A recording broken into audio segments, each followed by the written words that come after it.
মৰমৰ ছাত্ৰ ছাত্ৰীসকল RS টিউচন চেণ্টাৰলৈ তোমালোকক স্বাগতম জনাইছোঁ। আজি আমি তোমালোকক প্ৰশ্ন দিম সমাজ বিচিত্ৰা স্বদেশ বিদেশৰ সমাজ পৰিচয়, যিখন ষষ্ঠ শ্ৰেণীৰ বাবে সমাজ বিজ্ঞানৰ পাঠ্যপুথি। ইয়াৰে আজি আমি অধ্যায় 10 ভাৰতীয় সংস্কৃতিৰ ভেটি এই অধ্যায়টোৰ প্ৰশ্ন এনসাৰ দিম। গতিকে চোৱা 1 নম্বৰ অনুশীলনীৰ প্ৰশ্নসমূহ ইয়াতে ভাৰতীয় সংস্কৃতৰ ভেটি 1 নম্বৰ অনুশীলনীত দিছে তলৰ প্ৰশ্নবোৰৰ উত্তৰ দিয়া। ইয়াতে দিছে যে বেদ মানে কি, এইটো এটা ইম্পৰ্টেণ্ট প্ৰশ্ন। উত্তৰত লিখিবা বেদ শব্দৰ অৰ্থ হৈছে জ্ঞান। ই আৰ্যসকলৰ ধৰ্মীয় গ্ৰন্থ, যাক বিশ্বৰ আটাইতকৈ পুৰণি ধৰ্মগ্ৰন্থ বুলি গণ্য কৰা হয়। গতিকে যদি তোমালোকক প্ৰশ্ন উঠে যে বিশ্বৰ আটাইতকৈ পুৰণি গ্ৰন্থখনৰ নাম কি, তেতিয়া তোমালোকে কি বুলি লিখিবা? বেদ, হয়নে? ইয়াৰ পৰা এটা শৰ্ট কুৱেশ্যন হ'ব পাৰে যে বিশ্বৰ আটাইতকৈ পুৰণি ধৰ্মগ্ৰন্থখনৰ কি বুলি কোৱা হয় বা ধৰ্মগ্ৰন্থখনৰ নাম কি, তেতিয়া তোমালোকে বেদ বুলি লিখিবা। বেদ শব্দৰ অৰ্থ হৈছে জ্ঞান আৰু ই আৰ্যসকলৰ ধৰ্মীয় গ্ৰন্থ। তাৰে পিছৰ প্ৰশ্নটো চোৱা, গ্ৰাম কি? গ্ৰাম হৈছে বহু পৰিয়াল একেলগে হৈ গঠন কৰা এটি ক্ষুদ্ৰ বসতি। বৈদিক যুগত সমাজৰ মৌলিক একক আছিল গ্ৰাম। তাৰে পিছৰ প্ৰশ্নটো চোৱা যে বৈদিক যুগৰ উল্লেখযোগ্য নাবী কেইজনৰ নাম লিখা। এইটো হৈছে অগস্ত্য, বিশ্বামিত্ৰ, বাহিষ্ঠ, ভৃগু আৰু অত্ৰি। মনত ৰাখিবা। তাৰে 2 নম্বৰ প্ৰশ্নটোত দিছে চোৱা বৈদিক যুগৰ সমাজ ব্যৱস্থাৰ বিষয়ে এটি টোকা লিখা। তো উত্তৰত লিখিবা যে বৈদিক যুগত সমাজ পিতৃতান্ত্ৰিক আছিল। সমাজত বৰ্ণ অনুসৰি মানুহক ভাগ কৰা হৈছিল। এটা ভাগ হৈছে, প্ৰথম ভাগ হৈছে ব্ৰাহ্মণ, ক্ষত্ৰিয়, বৈশ্য আৰু শূদ্ৰ।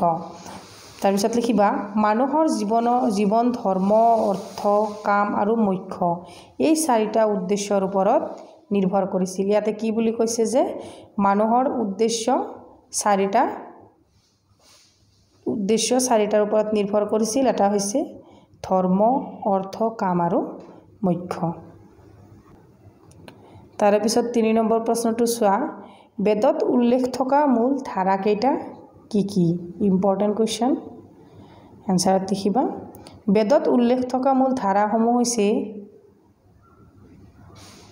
একেশ্বৰবাদ, যজ্ঞ প্ৰথা, ধৰ্ম পালন, আত্ম আৰু পুনৰ্জন্মৰ ধাৰণা। তাৰে পিছত 2 নম্বৰ অনুশীলনীটো চোৱা 2 নম্বৰ অনুশীলনীৰ 1 নম্বৰৰ প্ৰশ্নখিনিত দিছে জড়বাদৰ প্ৰচাৰক কোন আছিল? জড়বাদৰ প্ৰচাৰক আছিল চাৰ্বাক। লোকায়ত বুলিলে কি বুজা? লোকায়ত বুলিলে সাধাৰণ মানুহৰ বিশ্বাস বা অভিজ্ঞতাৰ ওপৰত আধাৰিত চিন্তাধাৰাকে বুজোৱা হয়। ই চাৰ্বাক মতৰ অন্য এটা নাম। 1 নম্বৰ প্ৰশ্নটো দিছে কোনে প্ৰথম জড়বাদৰ ধাৰণা প্ৰকাশ কৰিছিল? এইটো ইম্পৰ্টেণ্ট কুৱেশ্যন। চাৰ্বাকে প্ৰথম জড়বাদৰ ধাৰণা প্ৰকাশ কৰিছিল। তাৰে পিছৰ প্ৰশ্নটো যে জড়বাদৰ মতে জগতৰ সকলো বস্তু কোনকেইটা উপাদানৰ সমষ্টি? জড়বাদৰ মতে জগতৰ সকলো বস্তু ভূমি, জল, অগ্নি আৰু বায়ু এই 4টা উপাদানৰ সমষ্টি। ইয়াৰ পিছত চোৱা অনুশীলনী 3ত দিয়া আছে 3ৰ প্ৰশ্নসমূহ চোৱা মহাবীৰ কোন আছিল? এইটো এটা গুৰুত্বপূৰ্ণ কুৱেশ্যন। মহাবীৰ জৈন ধৰ্মৰ 24তম আৰু শেষ তীৰ্থংকৰ আছিল। তেওঁ এই ধৰ্মক পূৰ্ণ ৰূপ দিছিল। কি বুলি কৈছে যে জৈন ধৰ্মৰ কেই নম্বৰ 24 মানে 24তম আছিল আৰু শেষৰ তীৰ্থংকৰ আছিল। তেওঁ এই ধৰ্মৰ পূৰ্ণ ৰূপ দিছিল। গতিকে খ নম্বৰ প্ৰশ্নটো চোৱা জৈন ধৰ্মত মুঠ কিমানগৰাকী তীৰ্থংকৰ আছিল? প্ৰথমজন তীৰ্থংকৰ কোন আছিল? ইয়াতে লিখিবা যে জৈন ধৰ্মৰ মুঠ 24গৰাকী তীৰ্থংকৰ আছে। প্ৰথমজন তীৰ্থংকৰ হৈছে ঋষভদেৱ। গ নম্বৰ প্ৰশ্নটোত চাবা জৈন ধৰ্মৰ নীতি পাঁচটা কি কি জৈন ধৰ্মৰ পাঁচটা নীতি হৈছে অহিংসা সত্য অস্তেয় মানে চুৰ নকৰা ব্ৰহ্মচৰ্য 5 নম্বৰটোত হৈছে অপৰিগ্ৰহ মানে সম্পত্তিত মোহ নথকা খ নম্বৰ প্ৰশ্নটো চাবা জৈন ধৰ্ম গ্ৰহণ কৰা প্ৰাচীন ভাৰতৰ দুজন ৰজাৰ নাম লিখা গতিকে চোৱা জৈন ধৰ্ম গ্ৰহণ কৰা প্ৰাচীন ভাৰতৰ ৰজাৰ দুজনৰ নাম হৈছে চন্দ্ৰগুপ্ত মৌৰ্য আৰু খাৰবেল 9 নম্বৰ প্ৰশ্নটো চোৱা জৈন ধৰ্মৰ অনুগামীসকলক কি দুটা ভাগত ভাগ কৰিব পাৰি এটা হৈছে শ্বেতাম্বৰ আৰু দিগম্বৰ এই দুটা ভাগত ভাগ কৰিব পাৰি ইম্পৰ্টেন্ট মনত ৰাখিবা তাৰ পিছত চোৱা মহাবীৰৰ শিকনিসমূহ প্ৰাকৃত ভাষাত কি নামেৰে সন্নিৱিষ্ট কৰা হৈছে লিখিবা মহাবীৰৰ শিকনিসমূহ প্ৰাকৃত ভাষাত আগম নামেৰে সন্নিৱিষ্ট কৰা হৈছে 2 নম্বৰ প্ৰশ্নটোত চোৱা কি দিছে ভাৰতবৰ্ষৰ আধ্যাত্মিকতাৰ দিশত নতুন চিন্তাধাৰাৰ উন্মেষ ঘটাৰ কাৰণ কি আছিল চাবা বৈদিক যুগৰ কঠোৰ ধৰ্মীয় বিধি বিধান যজ্ঞৰ আধিপত্য আৰু বৰ্ণ ব্যৱস্থাৰ বেয়া প্ৰভাৱৰ বাবে সাধাৰণ ৰাইজ অখুচি হৈছিল এই অসন্তুষ্টিৰ ফলত নতুন চিন্তাধাৰাৰ যেনে বৌদ্ধ আৰু জৈন ধৰ্মৰ উন্মেষ ঘটিছিল 3 নম্বৰটোত চাবা বৰ্ধমান মহাবীৰে সন্ন্যাসী জীৱন যাপন কৰিবলৈ কিয় মত পোষণ কৰিছিল বৰ্ধমান মহাবীৰে জীৱনৰ সত্যৰ সন্ধান আৰু আত্মাৰ মুক্তিৰ বাবে সংসাৰ ত্যাগ কৰি সন্ন্যাসী জীৱন গ্ৰহণ কৰিছিল 4 নম্বৰ অনুশীলনীটো চাবা ক নম্বৰটোত দিছে বৌদ্ধ ধৰ্মৰ প্ৰৱৰ্তক কোন আছিল এনসাৰত লিখিবা বৌদ্ধ ধৰ্মৰ প্ৰৱৰ্তক আছিল গৌতম বুদ্ধ বৰ ইম্পৰ্টেন্ট কোৱেশ্চন তাৰ পিছৰ প্ৰশ্নটো দিছে গৌতম বুদ্ধৰ পিতৃ প্ৰদত্ত নাম কি আছিল গৌতম বুদ্ধৰ পিতৃ প্ৰদত্ত নাম আছিল সিদ্ধাৰ্থ এইটো বৰ ইম্পৰ্টেন্ট গৌতম বুদ্ধই কোন ঠাইত তপস্যাত বহিছিল উত্তৰত লিখিবা গৌতম বুদ্ধে বোধগয়া নামৰ ঠাইত বোধি বৃক্ষৰ তলত তপস্যাত বহিছিল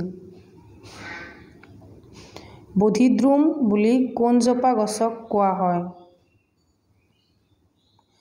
বোধিদ্ৰুম বুলি গছজোপা কোৱা হয় পিপুল গছক যাৰ তলত বুদ্ধই জ্ঞান লাভ কৰিছিল বৌদ্ধ মতবাদৰ মূল 4টা মহৎ সত্য কি বৌদ্ধ ধৰ্মৰ 4টা মহৎ সত্য হৈছে দুখ আছে দুখৰ কাৰণে আছে দুখ নিহন্তৰ সম্ভৱ দুখ নিহৰণ উপায় হৈছে অষ্টমাৰ্গ গতিকে প্ৰথম 6 নম্বৰ প্ৰশ্নটোত চোৱা বৌদ্ধ ধৰ্মৰ মূল গ্ৰন্থখনৰ নাম কি এইটো বৰ ইম্পৰ্টেন্ট এইটো হৈছে ত্ৰিপিটক এইটো তোমালোকে মনত ৰাখিবা যিকোনো কম্পিটিটিভ এক্সামতো এই কুৱেশ্যনটো আহি থাকে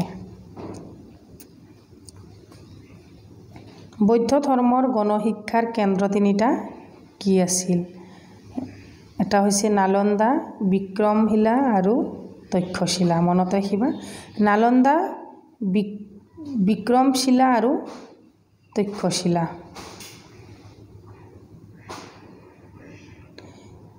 বৌদ্ধ ধৰ্মৰ মূল মতবাদ কেইটা বৰ্ণনা কৰা বৌদ্ধ ধৰ্মৰ মূল মতবাদসমূহ হৈছে অহিংসা সমতা 4টা মহৎ সত্য আৰু অষ্টমাৰ্গ কৰুণ আৰু মৈত্ৰী ভাৰতৰ সভ্যতা সংস্কৃতিৰ প্ৰতি বৌদ্ধ ধৰ্মৰ অৱদানৰ বিষয়ে লিখা উত্তৰত লিখিবা যে বৌদ্ধ ধৰ্মই ভাৰতীয় সভ্যতা সংস্কৃতিৰ ওপৰত অধিক গভীৰ প্ৰভাৱ পেলাইছিল এই অহিংসা সমতা আৰু শিক্ষাৰ বিস্তাৰ ঘটাইছিল নানা শিক্ষা কেন্দ্ৰ স্থাপন স্থাপত্য শিল্প চিত্ৰশিল্প আৰু স্ফুট সাহিত্যৰ উন্নতি বৌদ্ধ ধৰ্মৰ অন্যতম অৱদান ইয়াতে কি বুলি কৈছে যে বৌদ্ধ ধৰ্মই ভাৰতীয় সভ্যতাক কি কৰিছিল অধিক গুৰুত্ব আৰোপ কৰিছিল আৰু অহিংসা সমতা আৰু শিক্ষাৰ বিস্তাৰ ঘটাইছিল আৰু নানা কেন্দ্ৰ স্থাপন স্থাপত্য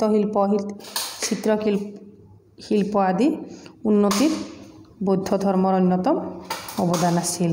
তাৰপিছত 5 নম্বৰ অনুশীলনীটোত চোৱা 1 নম্বৰত সমু প্ৰশ্ন উত্তৰ দিয়া। জনজাতি বুলিলে কি বুজা? Important question.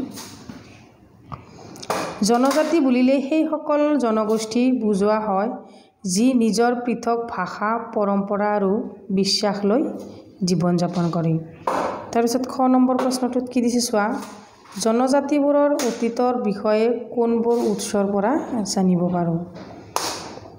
জনজাতিসকলৰ অতীতৰ বিষয়ে মৌখিক কাহিনী, লোককথা, গান আৰু জীৱনৰ পদ্ধতিৰ পৰা জানিব পাৰি।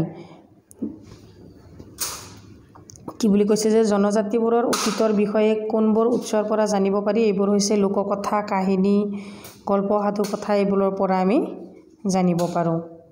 তাৰে পিছত গ নম্বৰ প্ৰশ্ন চোৱা। দনিপল উপাসনা কোন গোষ্ঠীৰ লোকে কৰে? দনিপলৰ উপাসনা মিচিং গোষ্ঠীৰ লোকসকলে কৰে। খ নম্বৰটো জনজাতীয় বিশ্বাসে মূলতঃ কাক ঈশ্বৰৰ স্থান দিয়ে? জনজাতীয় বিশ্বাসে মূলতঃ প্ৰকৃতি বা প্ৰাকৃতিক শক্তিক ঈশ্বৰৰ স্থান দিয়ে বুলি ইয়াতে উল্লেখ কৰিছে। তাৰে পিছৰ 9 নম্বৰ প্ৰশ্নটো চোৱা। মুণ্ডা আৰু চাওতাল আদিবাসীসকলে কাক উপাসনা কৰে? কি বুলি কৈছে যে মুণ্ডা আৰু চাওতাল আদিবাসীসকলে কাক উপাসনা কৰে? মুণ্ডা আৰু চাওতালসকলে চিংবঙা নামৰ ঈশ্বৰক উপাসনা কৰে। আৰু তাৰ পিছৰ প্ৰশ্নটো হৈছে ভাৰতৰ জনজাতীয় বিশ্বাসসমূহৰ বিষয়ে চমুকৈ বৰ্ণনা কৰা। ইয়াতে ভাৰতৰ জনগোষ্ঠীবোৰে সাধাৰণতে প্ৰকৃতি পূজা কৰে। তেওঁলোকে বনৰ গছ, নদী, পাহাৰ, পশু পক্ষী ইত্যাদি ঈশ্বৰ ৰূপে গণ্য কৰে। কি বুলি কৈছে যে ভাৰতৰ জনগোষ্ঠীবোৰে সাধাৰণতে প্ৰকৃতিক পূজা কৰে। ইহঁতে বনৰ গছ গছনি, নদ নদী, পাহাৰ, পক্ষী ইত্যাদিবোৰক ঈশ্বৰ ৰূপে গণ্য কৰে। তাৰপিছত লিখিবা তেওঁলোকে বিশ্বাস মৌখিক কাহিনী আৰু উৎসৱত প্ৰবাহিত হয়। এইসকল বিশ্বাসত সমাজৰ শান্তি, সহযোগিতা আৰু প্ৰকৃতিৰ সংৰক্ষণৰ মূল্য আছে। গতিকে